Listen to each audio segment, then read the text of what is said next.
लेकिन यह वातावरण नहीं मिलता। तो वहां में मुझे ये मंत्र एकदम ऐसा लगा कि नदी भी गंगा यहीं से मेरे नीचे बह रही है और वही गुफा में मैं रह गया। 14 बरस तक तो गुफा में ही रहा।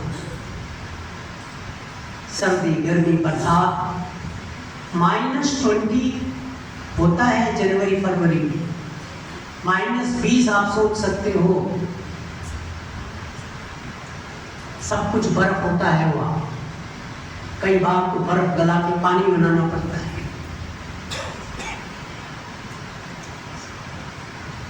तो थोड़ी तपस्या तो करनी पड़ेगी वानप्रस्थ आश्रम में, तब यह फलीभूत होगा।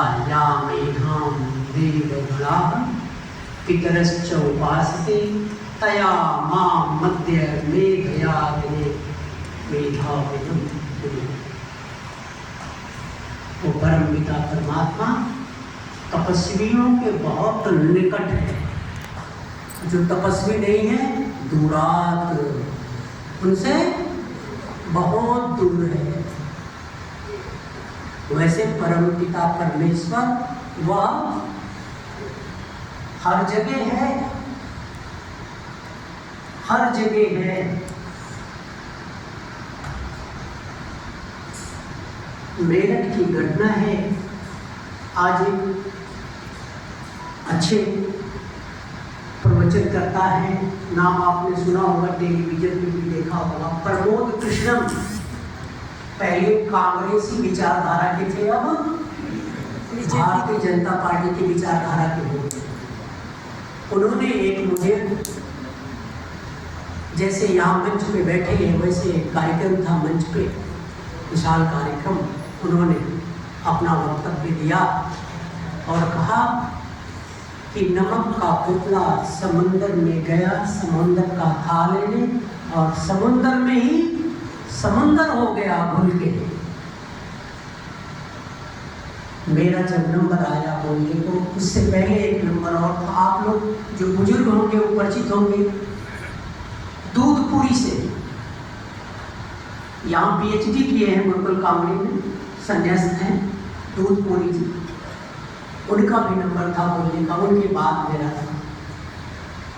तो उन्होंने कहा कि अपने प्रवचन पूरे किए और कहा कि अब तो योगी जी गंगोत्री से आए हैं, वही बताएंगे नमक का पुतला समुंदर में गया और समुंदर की थाल लेने लगा तो पानी में घुल गया और समुंदर हो गया। जब मेरा समय आया तो मैं गया। मैंने कहा बहुत अच्छा प्रवचन। कई बार शब्द बड़े अच्छे लुभावने होते हैं और मन को बड़े प्रिय लगते हैं। ध्यान रखना, हर मन को प्रिय लगने वाली वस्तु प्रिय हो इसकी कोई गारंटी नहीं है। कई बार प्रिय लगने वाली वस्तु बहुत दुखद होती है। मुझे माला पहनाया गया था, गेंदे का फूल था। मैंने फूल तोड़ा और निकाल के कहा ये गेंदे का फूल है, यहाँ से मैं शुरू करूँगा और देखो यह फूल ईश्वर है। क्या है? Suppose this flower is the God. यह फूल ईश्वर है। और प्रमोद कृष्ण जी ने तुलसीदास की एक चौपाई कही थी, ईश्वर अंश जीव अविनाशी, चेतन अमल सहज सुख राशि। फिर जब मैं बोलना प्रारंभ किया, हाथ में फूल लिया, मैंने कहा देखो यह ईश्वर है और इसका अंश मैं निकाल रहा हूँ। अंश मीन्स पार्टिकल, टुकड़ा, कण, उसमें से उसके हिस्से को थोड़े थोड़े निकालते निकालते अंत में फूल समाप्त हो गया।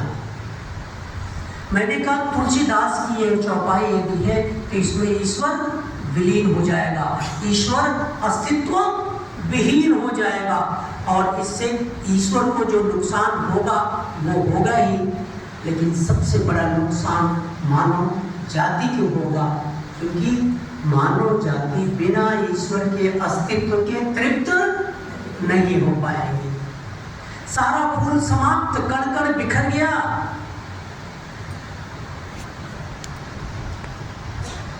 मेरी बात थोड़ी समझ में आ रही है? फूल यदि ईश्वर है तो उसके कण जीव मानते हो, तो सारे जीव जब निकल गए तो ईश्वर का अस्तित्व समाप्त, ईश्वर के लिए खतरा है। इसलिए ईश्वर का अस्तित्व जो लोग मानते हैं वो कभी भी ईश्वर का अंश जीव को नहीं मान सकते, क्योंकि उससे ईश्वर का अस्तित्व खतरे में पड़ जाएगा। दूसरा, नमक का पुतला समुद्र में गया, समुद्र की था लेने, समुद्र की गहराई मापने और धुलकर समुद्र हो गया। मैंने कहा ध्यान से सुनना आप लोग, नमक का पुतला समुद्र में गया तो समुद्र नहीं बन गया, नमक का पुतला पानी में घुल गया, पानी नहीं बना।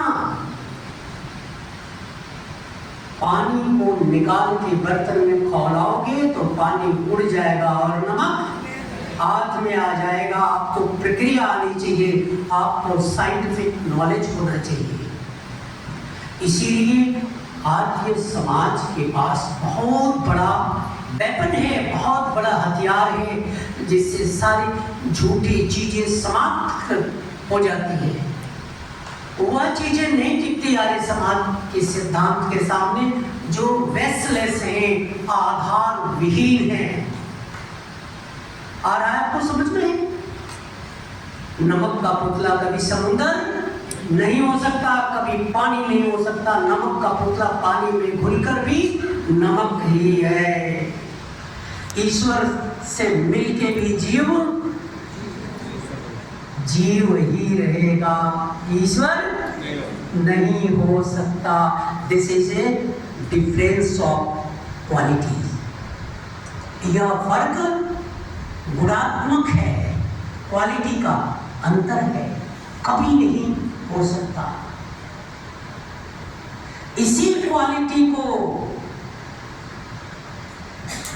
परम स्थिति तक ले जाने के लिए महामुनि महर्षि कहते हैं ध्यानम निर्विषयम मनः। जब वहां पहुंचोगे तभी समझ में आएगा, बाकी तो सब किताब और ग्रंथ हैं। वहां पहुंचोगे तो ढेर सारे अनुभव होंगे। और लोग कहते हैं, मुझसे आते हैं, मिलते हैं, बोलते हैं आप इतने बड़े साधना किए, अभी भी साधना करते हैं, गुफा में जाते हैं, रहते हैं, कुछ अपना अनुभव बताइए। Can not possible share the experience. अनुभव को दूसरे को बांटना संभव नहीं है। मैं कहता हूं किसी के अनुभव मत जानो, मेरा कैसे भला हो, मेरा कैसे उत्थान हो, उसकी विधि जानो, उसके तरीके जानो, उसकी पद्धति जानो। कौन क्या किया यह जानने की बहुत आवश्यकता नहीं है। और यदि कहा भी जाए तो बहुत लोग बड़े हठी होते हैं, जिद्दी होते हैं, कहते नहीं कुछ तो बता दो। अच्छा एक बात बताओ, एक युक्ति है सबने सुनी होंगी, गूंगे केरी शर्करा। सुना आपने? गूंगा को शक्कर का स्वाद पता चला तो क्या बताएगा? मैं कहता हूं जुबान वाले भी क्या बताएंगे? गुड़ खिलाऊं आपको और पूछूं गुड़ कैसा है? आप यदि अंग्रेजी के जानकार हैं तो कहेंगे स्वीट, बेबीलोन में है तो तोजो, थाईलैंड में है कुछ और बोलेंगे, जर्मनी में है तो कुछ और बोलेंगे। क्या ये वही बोल रहे हैं जो गुड़ का अनुभव किया था आपने? कभी नहीं। जब अनुभव आपको हुआ ना तो नो माइंड स्टेज, वहां मन नहीं था, वहां अनुभव हुआ। और जब आप बोल रहे हैं तो मन की योजना है, शब्द का संगठन है, तब बोला जा रहा है। किसी को भी गुड़ का स्वाद बताया नहीं जा सकता। मैं यथार्थ की बात कर रहा हूँ। कोरी लिखी पढ़ी कल्पनाओं